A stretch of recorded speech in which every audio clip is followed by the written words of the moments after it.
Hi, how you doing? My name is Chuck Thompson, and today we're going old school because if you see something written, you're going to be able to remember it better. What we're going to do is a program called Train Your Brain. Golf is a very elusive sport, and too many times in golf we focus on the fundamentals of the swing plane, the grip, and all these sort of things, and all that's very, very important. But today what I'm going to talk about is doing things that you can put to use in your golf swing by training your brain to understand what you're really trying to do, okay? I'm going to start by talking about a couple of other sports and how they relate to golf and using your whole body and the way the brain naturally does things. One of the biggest enemies we have in golf is the address position. The reason it's an enemy because the address position is not your impact position.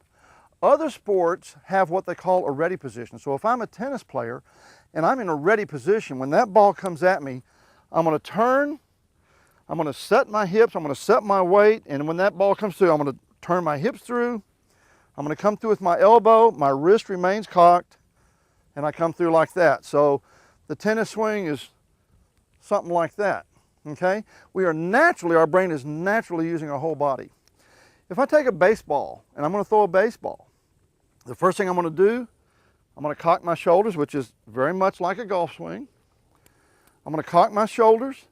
I'm going to go hips first, then my elbow, and my wrist comes through last. So when I throw a baseball, it's like that, okay? So what's happening here is in golf we call lag. So what is lag? Where does our power come from? Okay, we've all been there. We've all been on the golf course with this skinny little guy that doesn't have a muscle on his body, and he hits the ball a mile. And we're sitting there going, oh, how did he do that? Okay, it's very, very simple. He has mastered the art of lag and the smash factor. Now you've heard of those, but most people really don't understand what they are. So that's what we're going to talk about today. We're going to train our brain to understand what we're trying to do. If I try to tell you how to do something, you're not likely to remember it. We've all done a lesson. A week later we go, huh? What happened? And you don't remember squat. But once we know how to do something, we can remember that the rest of our life, okay? When I take a conventional golf swing and we look, and if we're up here and I bring the club down like this, the distance my arms have to travel to move the club from here to here is the same as the club. They move exactly the same distance, okay? Now once I get here, and I want you to come in a little tighter right in here on the wrist, when I come in here, as I rotate my wrist through, okay, as I rotate my hip through, now I go back to the bigger picture where we see the end of the club, okay, and make sure you can see both sides. So now my wrist moves very little, or my arms move very little, but the club moves a tremendous distance, does it? Compare this with this, okay? If I come through, it takes very little movement for me to get the club from there to there. This is called acceleration. We've all heard the term to accelerate through the ball. And I'm going to give you a simple definition, and this is going to be the first time you've ever heard this. You may want to write this down. Acceleration is when you hit the ball, where you're swinging the club faster after you hit the ball than before it.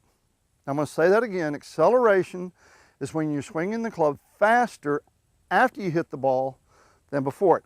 All of our golf instruction and most of the things that we do, we're all trying to focus on hitting at the ball. And what happens when we do that is if we let go too soon and we don't hold and accelerate through the ball, if we come too soon, we're now back to the same situation we had where the club head can only move as fast as our arms are moving. This can cost you 30 or 40 yards off the tee. So we have to come down through here, and as we're coming through the ball, and I'm going to move back so that you kind of see the ball relative to the club. If we've done our tennis example, and we've got our hips through, and we're coming through, we're leading with our elbow, and we're coming through, we're holding that wrist angle, and then as we're coming through the ball, we're releasing through it like this. We're starting to accelerate through the ball. Okay? So there's a second part, which is called the smash factor. Now we look and we see that, okay, we got our hips coming through and we got our wrists rotating. And I'm going to do something here. Most of the time when you look at golf swings, it's either from this side or from this side, but you can really see it a lot better if you look at it from this side. When I come through, if I'm coming through here and I'm through here and my shoulders are still on target line, and I release through and my shoulders start coming through like this, then I'm starting to accelerate through the ball and I've got a very low smash factor. But I'm going to keep my wrist steady right now and just watch my shoulders. If I just move my shoulders, you see how far the club head moves.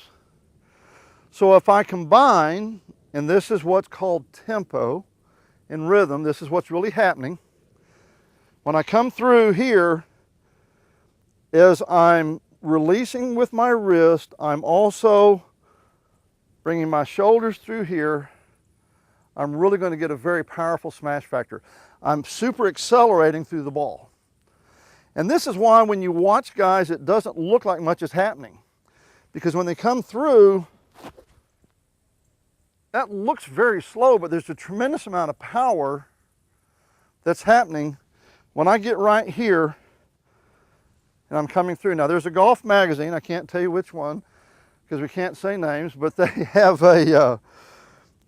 this feature every month where they show golf swing dynamics. And something that I've noticed over the last couple of years of looking at it, the players that are hips through and right here and their shoulders are square, you look at their average driving distance, is not consistently as far as the guys when they're at impact, their shoulders are through as well. They're getting more of a smash factor. Okay. There are other elements, the alignment, how we do our stance, the way our grip falls into plane, the plane of the club as we come back. All these are going to be over the next few weeks as we explore, train your brain. We're going to get into those. But for right now, I hope this helps you to understand, because if you know what's going on, you can do something about it. And I'm going to give you a little hint here too about something we're going to talk about in the future. We all know that we slice because we come over the top, but why is there a natural tendency to come over the top? Okay, hint. If I don't get my hips through, if they stop here, the club is naturally going to come outside. If I get my hips through, the club is naturally going to drop down from the inside. Now we're going to explore this a little bit more next week. Join me for Train Your Brain. This is Chuck Thompson. Bye for now. Okay, hi, Chuck Thompson with a web tip for you. Here we go. How do we train our brain to differentiate between a 7-foot putt, an 8-foot putt, a 15-foot putt, and such as that? Imagine a basketball player. He's dribbling like this, his back's to the basket. He's got a defender right behind him. He turns right, left, jumps, shoots, nothing but net. If he's standing near the three-point line, he's in the neighborhood of 15, 17 feet. That's not a gimme putt, guys. Okay, so how does he train his brain? How can we train our brain to be able to do the same sort of thing? Well, here's a drill I call big circle to little circle. I've taken balls and set them randomly up at different distances, and I'm just going to try to get them to the hole. I don't really care about whether or not they go in, and I'm not going to go from the same distance to another distance. I'm going to vary my distance from one shot to the next, and I'm going to just try to make sure that I can get them up to the hole and let my brain process this information. Okay, guys, practice this drill all week. I guarantee you, you're going to start making more putts. This is how you train your brain.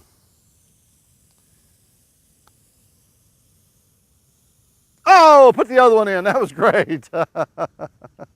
Okay, we're done.